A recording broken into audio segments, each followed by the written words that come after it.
Greetings, class. You have reached the Human K channel. Today, we are going to learn about the fascinating world of cognitive growth as seen through the eyes of the famous Swiss psychologist Jean Piaget. Piaget's important work changed the way we think about how smart children are. He said that children actively build their own information, which shapes their mental development in 4 stages.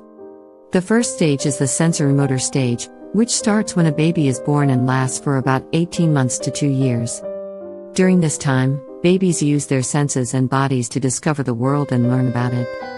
They try things out and learn from their mistakes. During this time, children also start to learn how to talk. Around 7 to 9 months, babies start to remember where things are.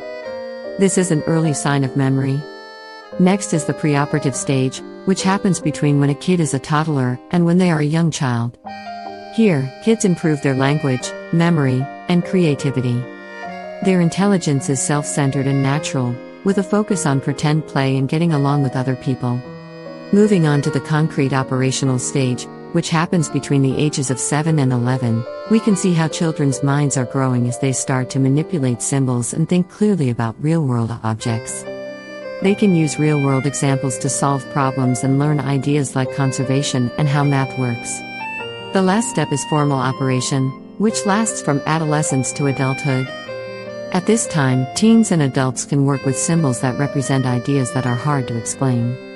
They use hypothetical and deductive thinking, which helps them think beyond the obvious and investigate complex ideas.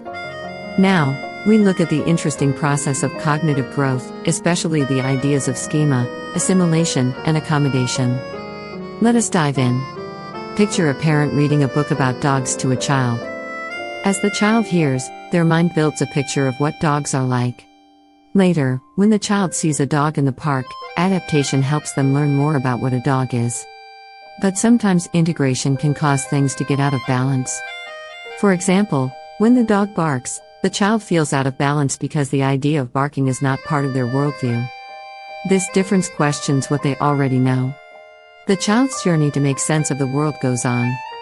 When the child finds out that the dog has fur and it licks their hand, they are once again thrown off balance. But by adding this new knowledge to what they already know, the child actively builds meaning and tries to find balance. At this point, the child looks for support from the parent, who is a very important part of their mental growth.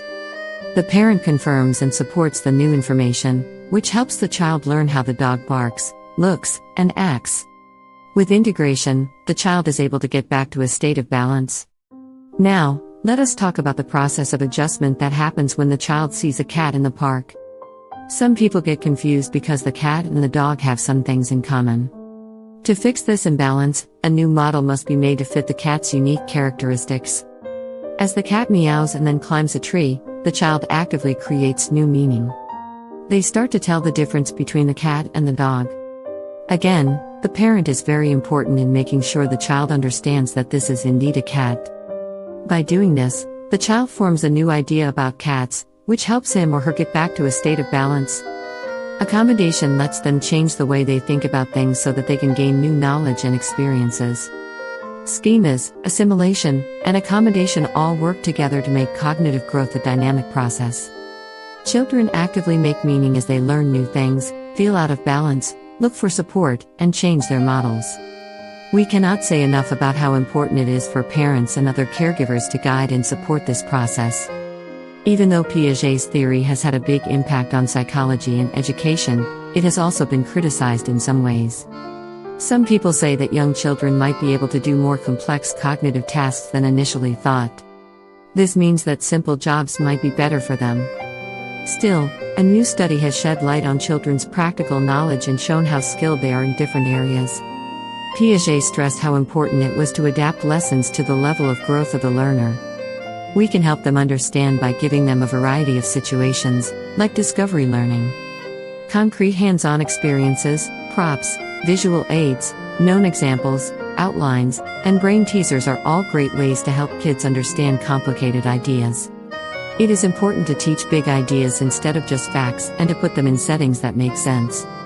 This method helps students understand things in a more mature way, which is important for both teenagers and adults who are learning. Statistics show that only a few high school graduates in wealthy countries go on to college or university. This shows how important it is for us as teachers to give students valuable learning experiences. In the end, Piaget's stages of cognitive growth have changed the way we think about how children learn. By being aware of these steps and adapting our teaching to them, we can help their minds grow and give them the tools they need to reach their full potential.